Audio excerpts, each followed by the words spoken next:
The massacre of children at a Texas elementary school motivated at least one Oregonian to do this. Today I'm turning in my weapons to the Hillsborough Police Department in Oregon, both my AR-15 and my 9mm handgun.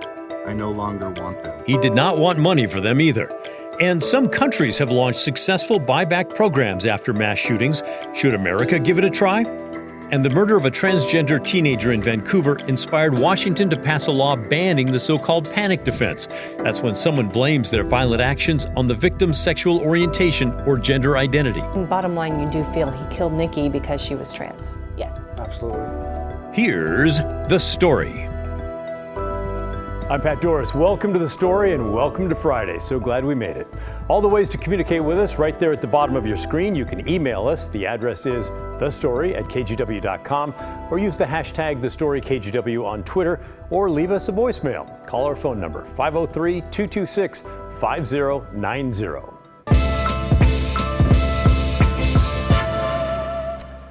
Tonight, many of us are still horrified by that massacre of children in Texas. And as we all think about possible solutions, one idea is people voluntarily turning in their guns to be destroyed. Now, it's not something that everyone would embrace, but we did come across a Hillsborough man who did just that. And now he's getting national attention on social media. Catherine Cook shows us how he hopes others will follow his lead. I was up all night, tossing and turning, crying, shaking. When Ben Beers woke up Wednesday morning, he knew exactly what he wanted to do, and he documented it on TikTok. Today I'm turning in my weapons to the Hillsborough Police Department in Oregon, both my AR-15 and my 9mm handgun. I no longer want them. In just one day, people had watched the video nearly 200,000 times. Which is a good thing. Hopefully soon we can all wake up and we can realize this needs to be done. This is an idea.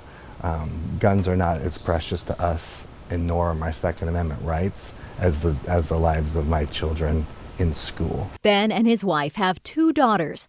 By the time they're grown, he hopes access to guns in America will look different. I can't even find a PlayStation 5, but I can go get a Glock, you know? And he hopes the money driving the gun industry will have lost its pull. Yeah, I'm aware that I could have made thousands of dollars off this stuff. But that's the problem, is it's already becoming, it's too much of an economical impact in this country. It's already a big money maker.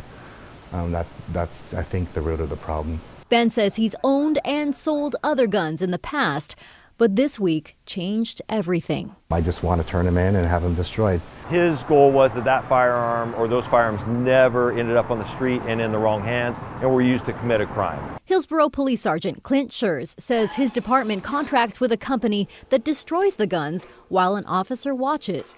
He says they don't offer incentives for turning in firearms, be it money or vouchers, just a property receipt. It could be a death in the family where somebody has a firearm that was left to them that they don't want around the house for whatever reason, and they decided to turn it into us. So it happens about once a month. Ben hopes it will happen a lot more often now. Hopefully America can wake up, because no other country has the problems that we do with gun culture and ideation and gun violence like we do. Catherine Cook, KGW News.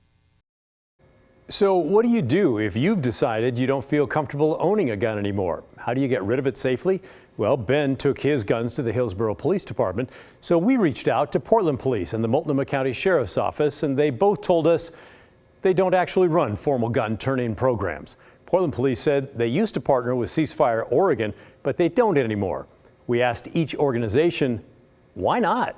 And neither really had a clear answer. It appears the program has just sort of faded away. Ceasefire Oregon in the past partnered with several law enforcement agencies to dispose of guns that people have turned in. Although they did not hold any over the last 2 years, they told us it was because of COVID, and they hope to hold one this summer. It's had success in the past. In 2015, the Oregonian reported that Ceasefire Oregon partnered with Newport Police for a gun buyback, and in a single day took all this in, 138 guns. Owners got gift cards in exchange. But the nonprofit argues that gun makers and governments really should be the ones running programs to dispose of guns.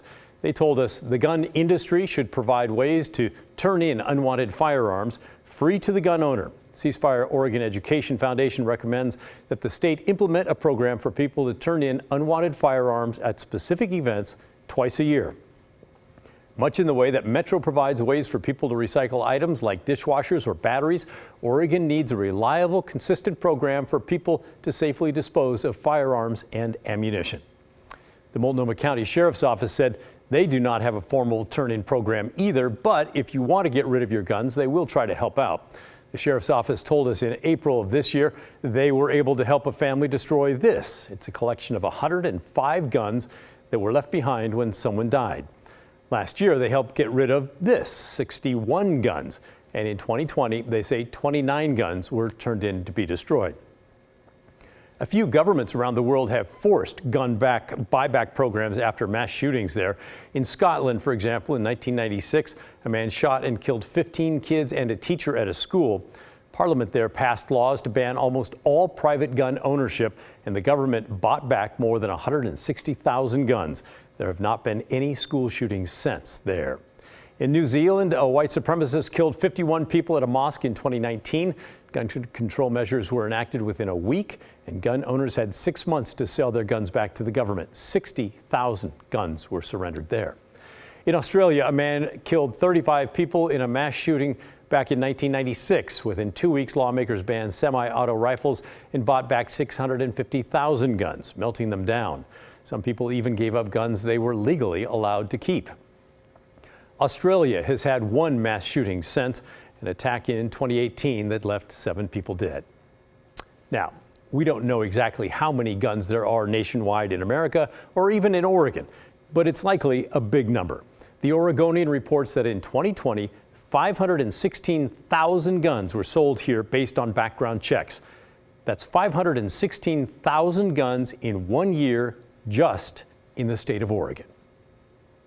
Some of you have asked how you can help survivors and the families who've lost loved ones in Uvalde. University Health, which is a hospital based in San Antonio there, has set up a relief fund for the victims. Another group, Victims First, has a GoFundMe. So far, there are more than $3 million in donations for items like funeral expenses and counseling. We have more details on how you can help out at kgw.com. This week, KGW launched a new true crime podcast called Should Be Alive. It examines the 2019 murder of a Vancouver teenager named Nikki Kuhnhausen, who was killed for being transgender. Episode 1 is available right now wherever you listen to podcasts. And even though it was not used in this particular case, the murder sparked a bill in Washington state that bans a legal defense strategy that might be considered in similar cases. It's called Nikkis law, and it bans what's called the panic defense. Ashley Korsland has a look at how it will impact future court cases. 17-year-old Nikki Kuhnhausen was murdered in June of 2019 by a man she had just met hours earlier. Investigators say during a sexual encounter, 25-year-old David Bogdanov discovered Nikki was transgender and strangled her to death with a cell phone charging cord. And bottom line, you do feel he killed Nikki because she was trans? Yes. Absolutely. David claimed that Nikki attacked him and reached for his gun during a struggle and that he had no choice but to strangle her. But a jury convicted David for the murder, and he was sentenced to nearly 20 years in prison. This court will sentence at the top end of the range. Nikki's death inspired loved ones and advocates to push for a change in state law. It should not be a legal justification for violence. They introduced legislation called the Nikki Kuhnhausen Act that bans the so-called gay or trans panic defense in Washington. What this bill does, it removes a possible defense for the kind of thing that happened to Nikki. According to the LGBTQ+ Bar Association, the panic defense is a legal strategy that asks a jury to find a victim's sexual orientation or gender identity to blame for a defendant's violent reaction, including murder. A defendant claims that it not only explains, but excuses a loss of self-control and the subsequent attack. David Bogdanov didn't use this defense. He claimed self-defense. But Nikki's family wanted to make sure no defendant could ever use the panic defense moving forward. I'm happy to sign this bill. The Washington legislature agreed, overwhelmingly passing Nikki's law, and Governor Jay Inslee signed it into law. Certainly is a statement by the legislature, and a good one, that this kind of defense is not going to be tolerated, and it's not a thing that exists here. So it's important to have it on the books. The LGBTQ plus panic defense has been banned in 16 states plus the District of Columbia and has been introduced but not passed in 12 other states. What message do you hope this sends? Well, the message is that they're not alone, that they need to reach out to positive people that understand and will be there for them. There are allies out there, people who care, who are trying to change that world. A reminder, episode 1 of Should Be Alive is available now wherever you listen to podcasts. Each week we'll release a new episode. There are 6 total. We also have photos, videos, and much more information about the case. You can check it out at kgw.com/shouldbealive. For this week's Hey Help campaign, we're asking you to donate to PFLAG Southwest Washington. They're an advocacy group for LGBTQ people and their families and friends. They hold monthly support meetings and offer educational programs and other resources. If you want to help, just hold up your phone's camera to the QR code on your screen, or you can go to kgw.com/heyhelp. PFLAG's president shared her personal story with us. I'm a parent of trans kids. I have 2 trans kids, and when they came out, I didn't know any other parents of trans kids, and one of them identified as non-binary, so used they them pronouns. So when I first came to PFLAG, it was so great to meet other parents with non-binary kids using they them pronouns. So then I wasn't alone. Here's a QR code again. This is a micro donation drive, so feel free to give any amount, no matter how small. A week and a half after the primary elections, Clackamas County still has tens of thousands of ballots left to count. The question now, will they be able to get through them all before the certification deadline? When the story continues. Welcome back. Keep sending your questions and comments to the story at kgw.com. I see you're already talking to us about gun buyback programs and guns in general. Great. Keep it coming. We love the interactive dialogue. You can also give us a call and leave a voicemail at 503-226-5090. In Clackamas County, election officials still need to duplicate and count about 35,000 faulty ballots from the primary election. Let's bring in investigative reporter Evan Watson. And Evan, you watched some of the process today. How's it going, and where do we stand with this? Well, it's certainly a slow and tedious process. Clackamas County workers are still trying to fix that ballot printing error. Most of the ballots were printed with blurred barcodes, making them unreadable by vote counting machines. The Secretary of State gave the county benchmarks to reach on Wednesday. The county exceeded the number of ballots that were expected to be counted and reported over the last 2 days, but many of those ballots didn't require duplication. Now nearly all the 35,000 ballots left over need to be duplicated by hand, which takes longer. Yeah, I think a lot longer. So about duplicating the ballots, what's being reported and what questions do you have about the numbers?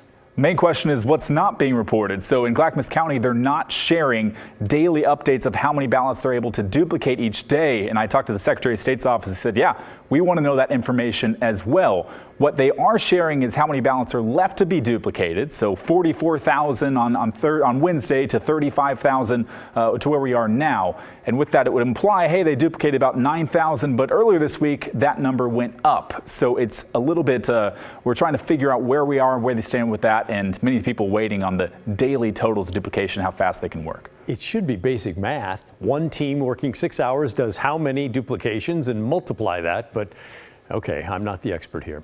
A target date to finish all this is coming up Thursday, June 2nd. That's what they're telling you, as I understand. And the legal deadline is June 13th. Is there anything that could get in the way of all that?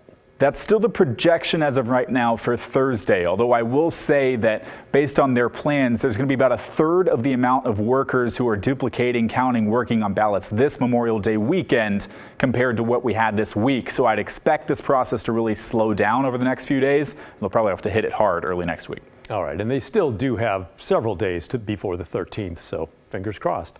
Thank you, Evan. Appreciate it. Still ahead, a look inside the cyber war Microsoft in Redmond, Washington is involved in half a world away. The front line between Ukraine and Russia actually runs through Redmond, Washington. When the story continues.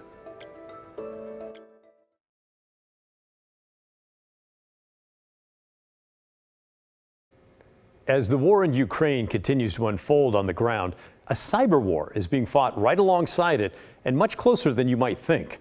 One of the main cyber defenders of Ukraine is a team at Microsoft in Redmond, Washington. Chris Daniels has the story from Seattle.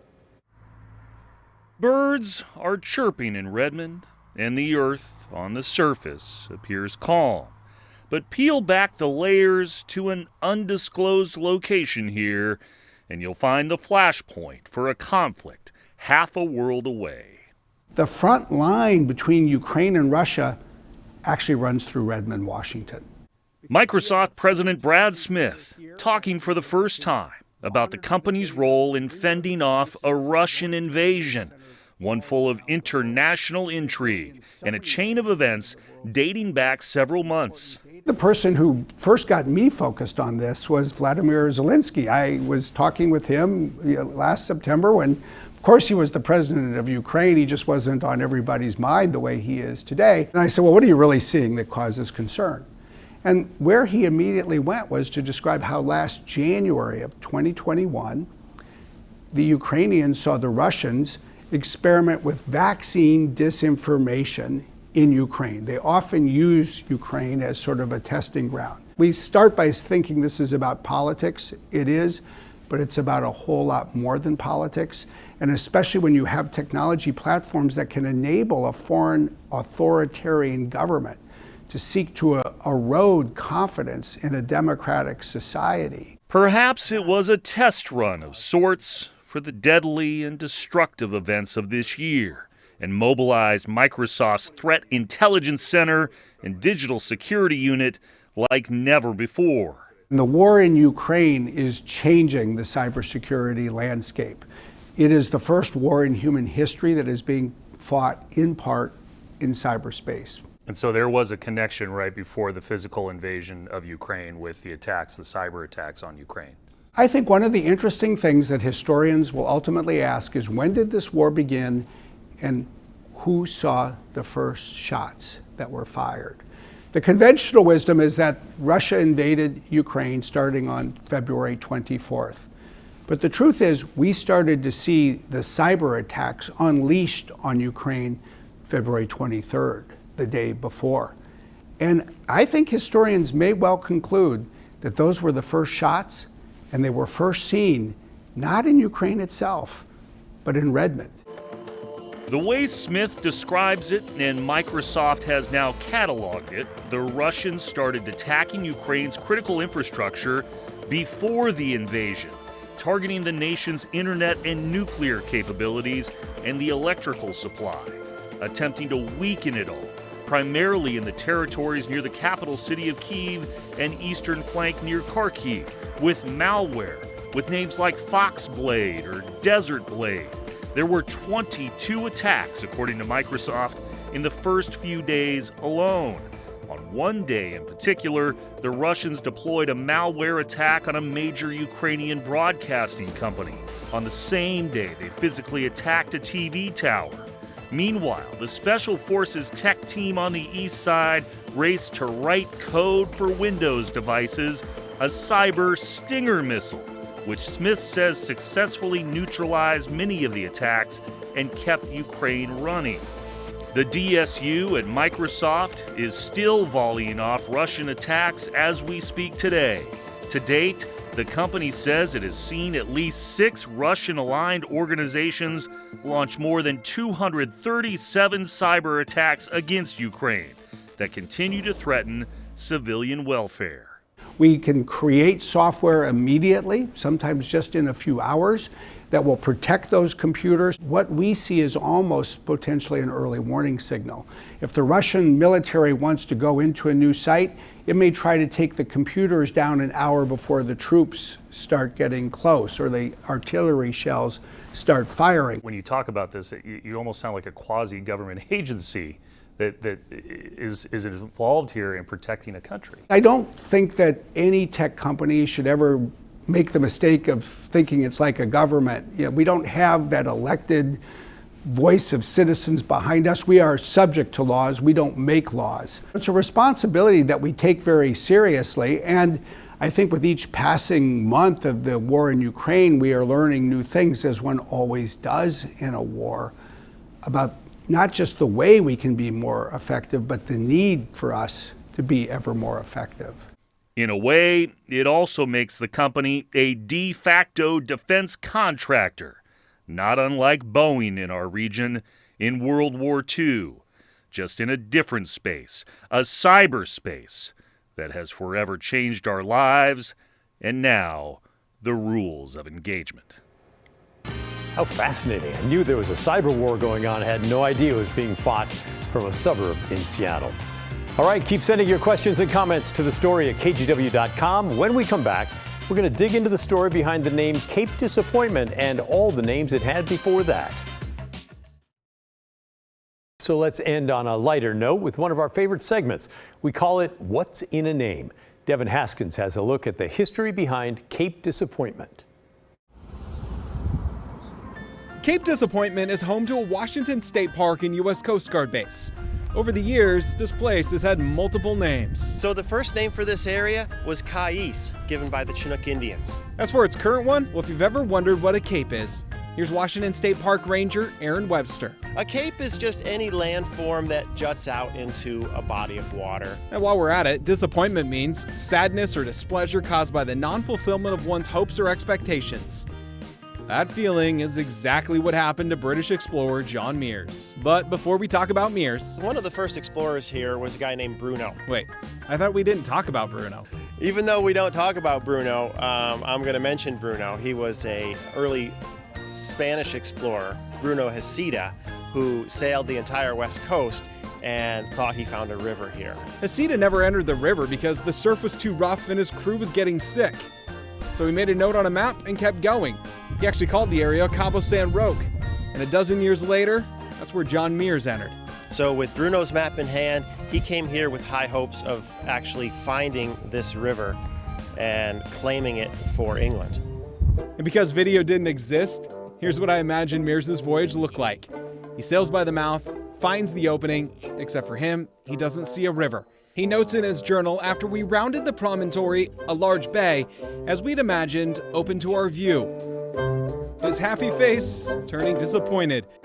Noting again in his journal, we can now with safety assert that there is no such river as that of St. Roque exists, as laid down in the Spanish charts. So he called the bay Deception Bay because he felt that Bruno had deceived him, and he called this landform Cape Disappointment. And you know what? While we're talking about the river, a third explorer came here, this time in 1792. American Robert Gray is believed to be the first to cross the Columbia Bar, sailing with his ship, the Columbia Rediviva, which partially settled America's claim on this land. And that's why I'm a state park ranger and not a Canadian Mountie. The name of Cape Disappointment stick, and if you're wondering, the Columbia was actually named after Gray's ship, and that's what's in a name.